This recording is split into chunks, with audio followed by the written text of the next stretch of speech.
So now let's look at adding some color into our completed piece of op art. When we're talking about color, let's try and think about colors that will be bright and have intensity. That's the brightness or dullness. Let's also pick colors that have contrast. That means a big difference between them. The biggest difference would be probably colors that sit across on the color wheel. So I might choose to do mine, in orange and blue, or in red and green, or yellow and violet.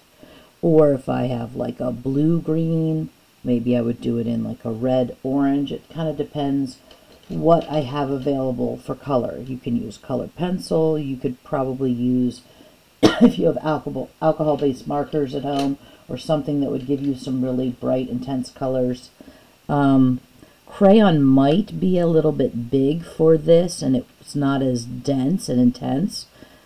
So I would stick to color pencils, or if you have markers. I know everyone has color pencils. So I'm going to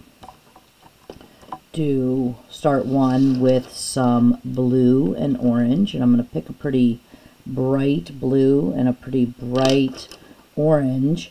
And the reason I'm doing that is I don't want to pick something that's really dark and close to black. So I wouldn't pick something like a navy blue.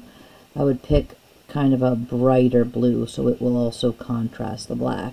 And when I'm doing this, I'm going to first inline, so I go inside my shapes, and I'm going to color this pretty heavy. I have also seen where people do this, where they do the edges of their shapes really dark and the insides light. You can try that if you want, and if it doesn't look bright enough, then I would go back to filling the inside in nice and solid. But the biggest thing is I think we want it to be nice and bright, and we want to make sure that we don't leave white. The other thing is kind of be careful, because if you use colored pencils and it goes on top of the marker too much, you can see it. So I'm going to do the inside of this with one color, and then I'm going to do my background with another. So that's the easiest way to do this, is just to pick two colors and have them make sure that they contrast. Okay, so I'm not going to do this whole thing, but I'm going to do like orange, and I would eventually complete all of that in nice bright orange, making sure I push into all these little corners. And then this is my blue, which I'm going to use for contrast, and it's still bright enough to contrast against the black. So I think that's the most important part. Don't pick anything that's too dark. We want it to also sort of pop against the black in the background. So these are pretty bold. I'm not doing something that's really washed out in light. I want this to really pop color-wise. Now, can I choose more than just two colors? Yeah. I mean, you could choose to do something that's like in the background. You could alternate by row. You could do row of bright blue, row of orange, row of bright blue, row of orange, and then do the sphere another contrasting color. You could do cool colors in the background, warm colors in the sphere. If you're going to do something like that, I would do warm in the sphere. It is going to pop more. So I actually did one, so I'm just going to do one more square on this one. But what I would do is I'd probably test some color combinations, like on just a piece of plain paper, and see what looks good next to each other. That's probably the best way to do this. So that's the blue and the orange next to each other. I think that looks pretty amazing. Let's see. Let's try something else. Let's try doing one that might be, multicolor. So I'm going to do red, orange, and yellow for my sphere. And I'm going to do this. I actually have like a red-orange color, so I'm going to do middle of it red.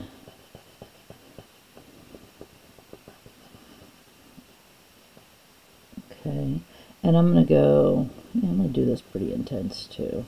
Maybe I'll try one that's not as intense. So here's my red. So middle row. And I'm just following it by row. Then I'm going to do my red-orange. Let's see if I can find a little bit of red-orange.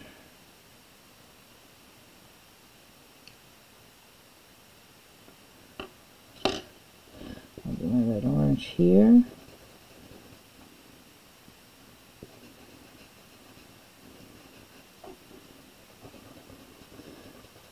I might have to blend a little bit of my orange in there. I wish it was a little bit more red-orange.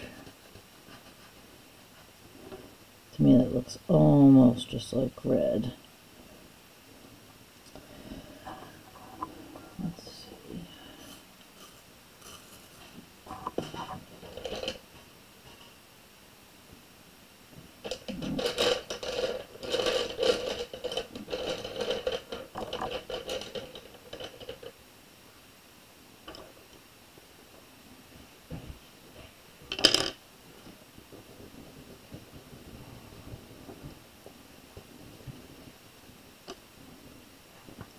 Okay, and I'm going to do that on either side here.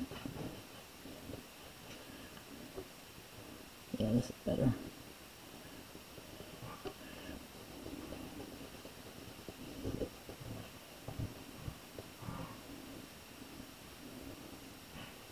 And then I'm going to go to orange.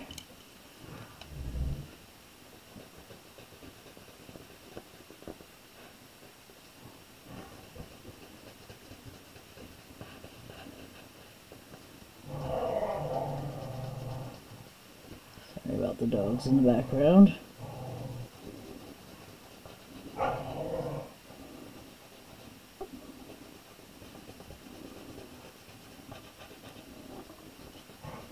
And then last, I'm going to go to yellow. Now I have a really bright yellow, but I might go to like, no, I'm going to go to bright yellow.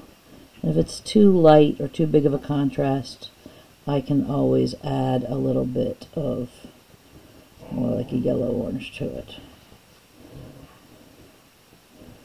Okay, so there is my sphere, and I would make sure I'm in all these little corners better, but there it is in warm colors. And then I would contrast it with maybe like blue, green, and violet, and I would do it by row. So I'm going to do, and it doesn't matter where you start, you just want to be consistent. So I'm going to do like blue in this row going out, and so what I would probably do is this, just so that I'm not confused. You know, I'm going to do blue here, here, here, and then the next row is going to be green, and I'm going to pick sort of a medium to darker green, not like a really dark green, but I don't want it to be lime green or it'll pick up too close to the yellow. So this would be green in this row as I work my way out. And then the next row, I'm going to do violet. So there's blues, greens, and then this row would be violet. And I picked sort of a bright violet. I could pick a little bit darker violet. This one's kind of pastel-y, but so, and then this row going here would be violet. And then I would repeat. I'd go back to my blue, so I would keep it in a pattern as I go. So blue here, so blue, violet, green, blue, this would be violet, and then green would be here, and then blue and violet, so this would be blue again here, and then I would fill all of those in And this would be violet in our last row. So I would fill all of those in completely. And here's one that I did before to end up with something like this. Wow, look at that. It's even changing the color of my camera. It's so bright and vibrant. So we're going to make sure we color every space and pick colors that contrast enough. And testing them on a piece of white paper is a good idea. When you're done, submit your work in the assignment.